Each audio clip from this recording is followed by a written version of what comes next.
Hi there guys, welcome back to the solo YouTube channel. My name's Tom Quayle. I hope everybody is doing very well out there indeed. A special welcome to any new viewers to the channel. This is the official YouTube channel for my app Solo, the fretboard visualization app that I designed with my good buddy David Beebee. Now on this channel we upload weekly videos that are going to help you get the most out of the apps, be it lesson content or tips and tricks, anything basically that we can do to help you get the most out of Solo and your practice sessions. Now for this week, I'm going to be doing a little bit of a practice diary, talking you through some of the things I've been doing recently to help me develop my knowledge of a particular scale. In this case, the Phrygian Dominant scale. Now the Phrygian Dominant scale is not something I utilize in my playing a great deal, primarily because the harmonic contexts I find myself in don't call for it a great deal. I don't use it in a jazz context particularly, and also I don't play a lot of neoclassical or kind of heavy metal kind of stuff, and therefore it doesn't come up in my playing a great deal. However, I felt that it was a real weak spot in my playing that I should sort out, and Solo is the perfect companion for doing this kind of thing if you're going to utilize the scale trainer, and of course the changes trainer too, but for this particular practice diary I'm going to be focusing on the scale trainer.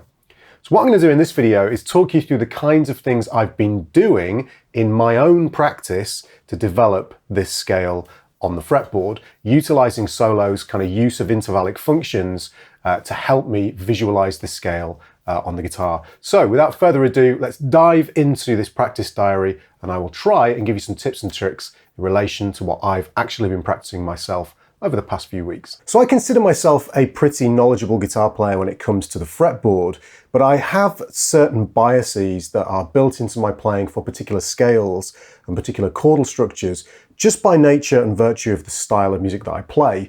Now, you guys might not know this, but in the music that I play, I really don't use a lot of harmonic minor scale material, be it the harmonic minor mode itself or its subsequent modes within the harmonic minor scale. And one scale in particular that I feel I should know really well, but I have definite weak spots with, is the Phrygian Dominant scale, which is mode 5 of the harmonic minor scale. Now this is a very common scale for guitar players to play if you come from that kind of neoclassical or metal scene where the harmonic minor and its fifth mode Phrygian Dominant is really heavily used as the basis for a lot of the harmony in those styles of music. Now I really am not that kind of a player. I would never profess to be a metal player or a neoclassical player. I don't have those chops together. However, of course, I understand the makeup, the intervallic makeup of the Phrygian Dominant. It's just that I don't really have the time or the experience, let's say, of having explored this scale extensively on the fretboard. I can play it for you, but I can't sort of explore it in a kind of meaningful way or create any vocabulary with it on the fly. When I say any, I can create some, but I don't have a kind of confidence with it that I would have with some of the other modes, say from the melodic minor scale or from the major scale. So this to me is a really important area to work on. Now, Solo is amazing for working on any of these weak spots that you've got within your playing. So for me, as I say, it's Phrygian Dominant. So the first thing I'm going to do is in Solo, I'm going to make sure I'm in the scale trainer mode. Here you can see that I've selected not the changes playing trainer, but the scale trainer. And I'm going to go into my scale selection here, and we've got all of the different scale types that we would want to practice. So pentatonic scales, there's our major scale modes, melodic minor scale modes. I'm really confident with all of that material. Doesn't matter which mode you pick, I'm totally confident all over the fretboard. Now, when it comes to harmonic minor, this Phrygian Dominant scale I'm going to select just here, I don't feel as confident. Okay, I know its harmonic structure. I know it has a 1, a flat 2 or flat 9, a 3, a 4, a 5, a flat 6 or flat 13, and a flat 7. Now again, you don't need to know that at this stage because Solo is going to tell you that. I happen to have that information in my kind of musical toolbox, if you like. But what Solo is going to do is it's going to present me with a series of different ways for practicing this scale from various different root notes and enable me to explore it on the fretboard in a much more meaningful way than if I didn't have the app in front of me.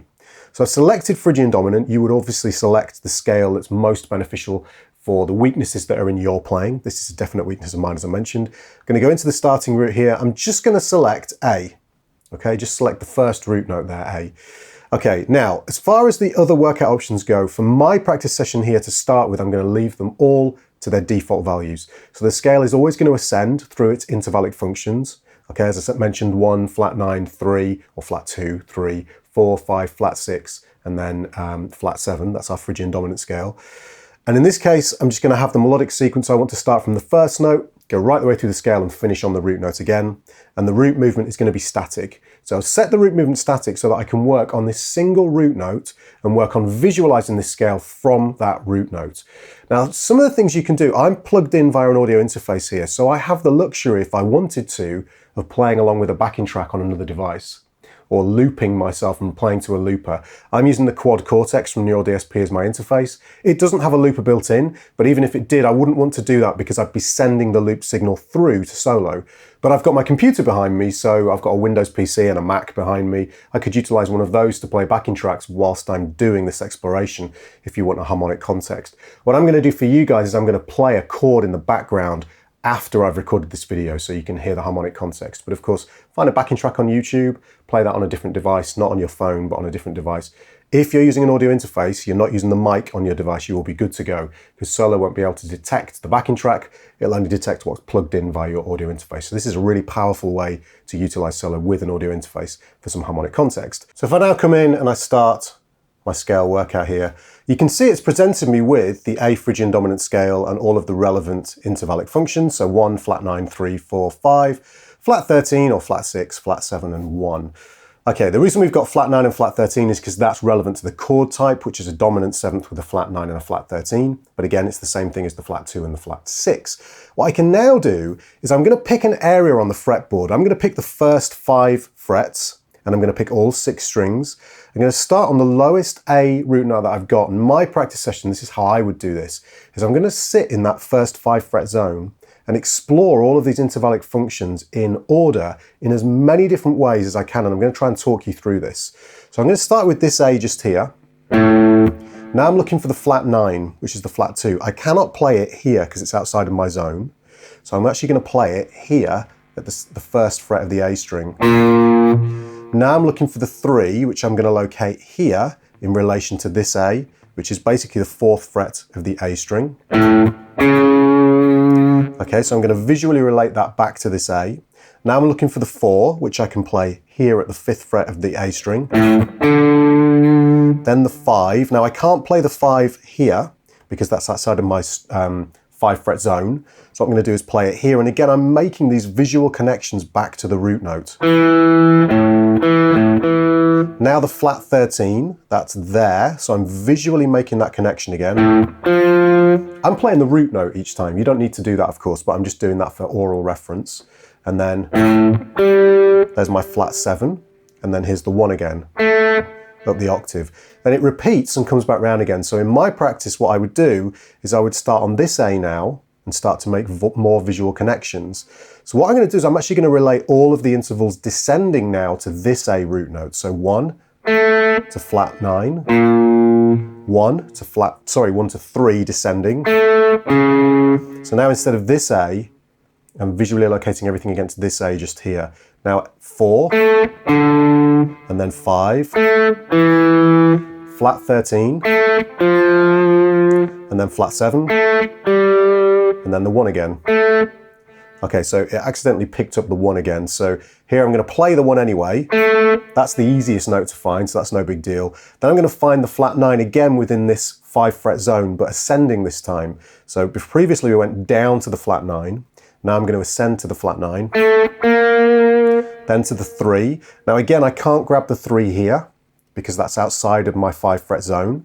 So I'm going to grab it here, which would actually be there for you guys in standard tuning. If you're not sure, I'm actually tuning all fourths. So this is actually a C string and an F string. It doesn't matter for the concept of my practice session or your practice session. You're just finding these intervallic functions against the root note. So my 3 is here.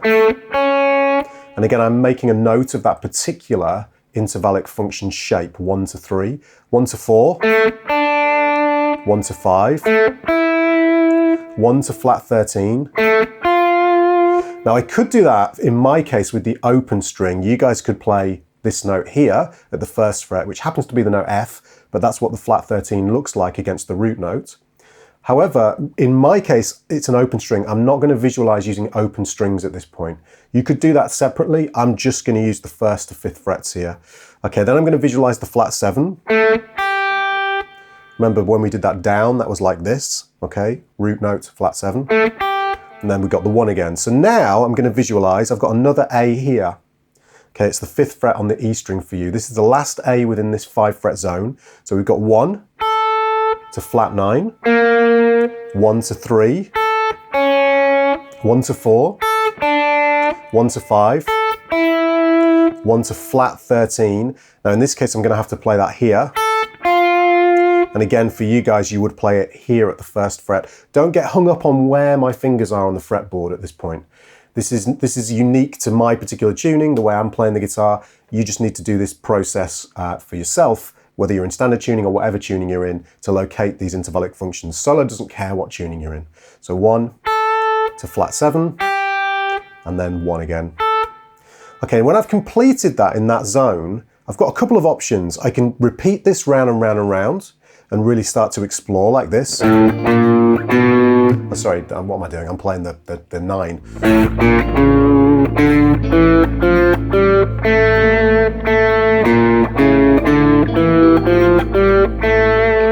So I'm trying to explore all the different pathways. There's my flat 9 down to the 3, 4, 5. Okay, in this instance, maybe I come down to the flat 13 here, flat 7, 1. All the different ways I can play this scale, these intervallic functions within this first 5 fret zone, so that I develop control over all of the different little permutations that can occur, visualizing all of these intervallic functions from the root note. So 1, flat 9, 3, 4, 5, flat 13, flat 7, 1, 1, flat 9, 3, 4, 5, flat 13, flat 7, 1. Okay, what I might do now is I might come out of the workout and just sit and figure out some little phrases utilizing what I've just been practicing. And I've done this for a very short period of time. What you might do is do this for a few hours and get really used to this 5 fret zone, and then out of time, not worrying about phrasing, just try and explore without solo on each of these intervallic functions, explore these shapes that you've just learnt and manipulate them in real time. But don't worry about the quality of the phrases that you're playing. So I'm going to play 1, 1, flat 9, 3, 5, 4, flat 7. The bonus of this, I'm going to do it in a second without talking, is that you are developing the sound of the scale in your ear. Your inner ear is learning the sound of how those intervals sound against the A root note, and also you're developing the ability to manipulate this in real time, which is exactly what you would do if you were improvising. So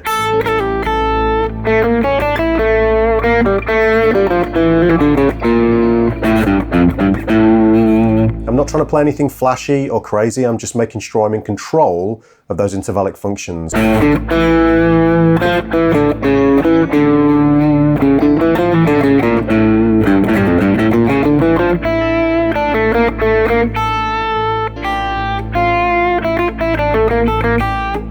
And what you don't want to happen is you don't want this to coalesce into a giant fixed shape on the fretboard.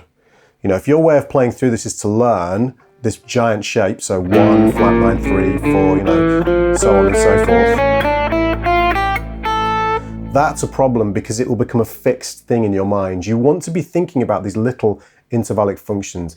It's much easier to manipulate in real time small chunks of information. So in my practice session, what I'm trying to do is develop these small chunks of information. And you can see as I'm going here, even at what I would consider my fretboard knowledge to be a pretty advanced level, I am making mistakes here as well. Now that might be a combination of tiredness, a combination of shooting a video and not being able to concentrate as hard as I normally would. But even with those factors built in, if I am making mistakes, that's going to manifest itself in my playing when I have to improvise. And that's where the panic sets in, it's where the feeling of being lost sets in. By doing this, we're trying to remove that feeling. We're trying to remove any barrier to being able to express yourself freely. And knowing where the intervals of this scale are on the fretboard, knowing where the notes are, is going to be a massive barrier. So once I've done that, I've got a few more options. I've explored, let's say, that 5 fret zone very extensively. I'm feeling very comfortable with it. I personally, for my practice, would need to do a lot more of that before I was feeling totally comfortable with all of those intervallic functions and they were seamless. Let's say I had done that. What I can now do, the most obvious step, is to move on to the next 5 fret zone. And that actually could be one of two things. You could literally move from frets 1 to 5 and then move to 5 to 9, which is the next, scale, well, not scale, the next kind of fret fragment up, if you like. Or you could move up in steps. So now you could do frets 2 to 6, which might, for some of you guys, be much harder than actually shifting up from frets 5 to 9. So for sake of argument, I'm going to do frets 5 to 9, but you can move up, as I say, in step in this way and get very good results that way as well. So I'm going to start again with the root note A. Don't want to change the root note yet because I'm working on this singular exercise at the moment. Of course, later down the line, you can change the root note, and solo offers you the ability to randomize the root notes or shift up in semitones or down in semitones, depending on what you're working on. For now, I want to visualize everything from an A. That keeps things consistent and I'm not working on too many things at the same time.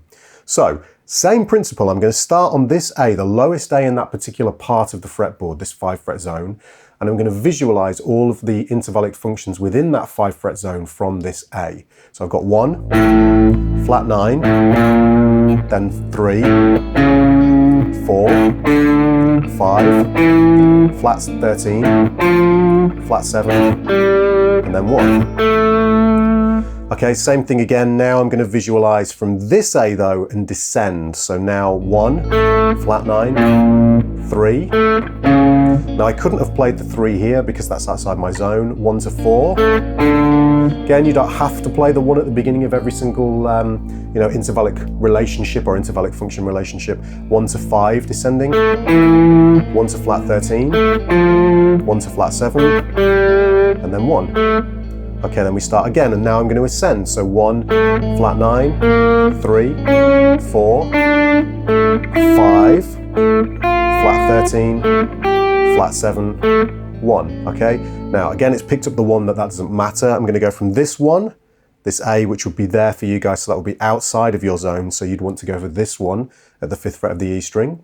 Okay, I'm going to do this here. So 1 to flat 9, catalogue that relationship. Then 1 to 3, 1 to 4, 1 to 5, 1 to flat 13, which is like this for me. Again, your shapes will differ. 1 to flat 7, and then the 1 again.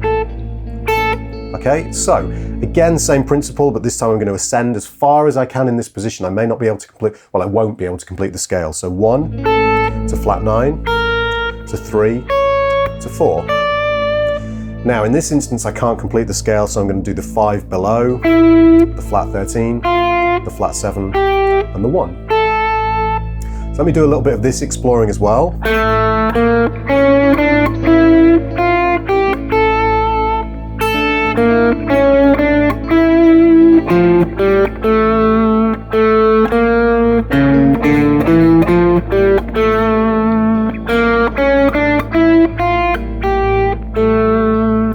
So on and so forth, just exploring around that area. And again, once you've done that and you feel comfortable and confident with those intervallic functions, and you're not just seeing this large coalesced shape on the fretboard, you are literally targeting those intervallic functions by their name, and you can see the relationships. That's where the power comes from in being able to do this.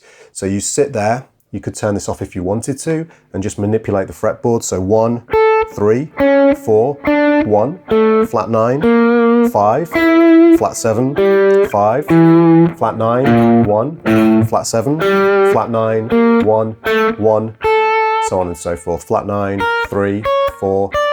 So that's where you want to get to in terms of just the slow ability to find these things on the fretboard. Okay, so that is effectively moving up through the fretboard, the first stage I would do for working on a new scale. Okay, that's what I would do in terms of, the basic step. What you can now do is you can come in and you can say, okay, so I would like the direction to be random. Now, again, we've done videos covering this stuff before, but this is kind of how I would utilize this in a real practice session. This would be the step I would move on to next. Now, what's going to happen here is, again, I'm keeping the A root note, but now solo is randomizing the interval functions or the intervallic functions within this scale. So the next step to make things slightly more difficult might be, I'm going to try and play each of these intervallic functions in the order that solo is asking them for. And again, this has a massive benefit in creativity terms and also in terms of your ears, because you're now hearing the scale represented as a melodic line. And again, I've talked about before on the channel about screenshotting some of these. So you could come in and you could actually screenshot that and have that saved as a line. In previous videos, again, we've mentioned that. In this instance, it's really straightforward to kind of just find these intervallic functions and get good at manipulating and finding them in real time. So again, I'm going to start from the lowest A in that particular position, 1, 4. I'm going to go up to the flat 7, down to the 5. The direction you pick is up to you guys, flat 9. So long as you can find them in real time, this is the point. So, well, not in real time, but as long as it takes, but so long as you are finding them and making a conscious decision to find them. Flat 13, and then the 3, and then the 1. Again, cool line, so 1. Let's go down to the flat 7, up to the flat 9, down to the 5. We'll play the flat 13, and then we'll go up to the 4, and then down to the 3, and then the 1. Again, all within this position. Let's start on this A. 1, 3. Let's grab the flat 13, so we'll do that here. The flat 7. Let's grab the 5, the flat 9, the 4, and then the 1. Do this one, so 1, 4, flat 13, and then we'll grab the 5 down here, the flat 9, the flat 7, the 3, and the 1. And this will really work and tax your brain. When I'm doing a practice session, this is the kind of thing I'm going to be doing, basically. Now, of course, possibly one of the final steps for this particular practice session, if I was doing it, would be then to change the root note. And again, stick with a static root note first, so you could change to whatever root note and start the process again. If you're feeling very confident, what you could do is you could change the root movement. So you could say random root movement. Again, within this 5 fret zone. It's going to start, in this case, it started on A because that was my starting root note. Let's find these intervallic functions that have been randomized. So 1, flat 9, there's my flat 13, the 4, here's the flat 7, then the 5, and then the 3, and the 1. Now it's gone to F, so now I've got to do the same thing, but with F as my root note. So this might be the next section in my practice diary, or in my practice session, I should say. So 1 is F, there's the 4, there's the flat 7, the flat 3, sorry, the 3, the 5, then we'll do the flat 13 here, and then we'll do the flat 9 here, could have done it here as well, and then the 1. Okay, now we'll do B Phrygian Dominant, so here's B. Let's play the flat 7, the 5, again all within this 5 fret zone. So here's the flat 9, the 4, let's do the flat 13, and then we'll do the 3, and then the 1. So for me, for some reason, there was a little bit of hesitation there on that flat 13. That's the magic in this kind of practice, because I'm probably only going to make that, or have that hesitation or make that mistake a few times before it starts to really sit in my brain. And if you're starting out with this stuff, you're going to have those kind of revelatory moments over and over and over again as you're going through this. It might be like wading through treacle at first, but eventually this is going to become much, much, much faster. And it doesn't matter if someone says, you know, B Phrygian Dominant, you'll be able to find it really quickly anywhere on the fretboard and really visualize and kind of target those intervallic functions really, really, really well. So that is how I would practice using the scale trainer to learn the inside-out workings of a particular scale that I wasn't 100% familiar with. And this is something I'm currently doing with the Phrygian Dominant. So I would try and do this on a regular basis to build in this kind of knowledge of the intervallic functions of that scale. Now, what it won't do, one caveat, is it's not going to give you the ability to shred through this scale. That's a different process. That's not the goal here. The goal is to be confident with where those intervallic functions, or in other words, the notes within a particular scale, are on the fretboard, so that that's not a barrier to being able to construct lines and licks, and then work on the technical facility of being able to find paths and technical ways through that scale, hopefully in real time at some point, but at least being able to construct them slowly so that you can practice your technique. And this is a lot better than learning kind of large, unwieldy shapes, 3-note per string, cage shapes for these things that you're going to end up playing the same things over and over again because they're hard to manipulate in real time. So there we go, guys. I hope that's useful. That's kind of the way I would practice utilizing solo with a particular scale. Of course, let us know in the comments below how you're utilizing solo in your practice sessions. We would love to hear what you're doing, any great ideas that you've got, or tips or tricks that you'd like to pass on to other users. As usual, guys, if you enjoyed this, make sure you hit the like and subscribe buttons below. And of course, check out the Solo website. You'll find that link down below. And for anybody who's not got Solo yet, who's interested, you can check out the link below as well to take you to the App Store for iOS devices and M1 Macs, so Apple Silicon Macs, where you can buy the app itself. And of course, guys, if you ever want to contact us for support, you will find links within the app, and check out the website as well. We have full support on there. So any ideas, feedback, anything you want to tell us about, any issues you're having, let us know and we will do our best to help you out and provide you with support. All right, guys, thanks so much for watching. Hope you enjoyed this. My name's Tom Quayle and I will see you all in the next one. Bye-bye.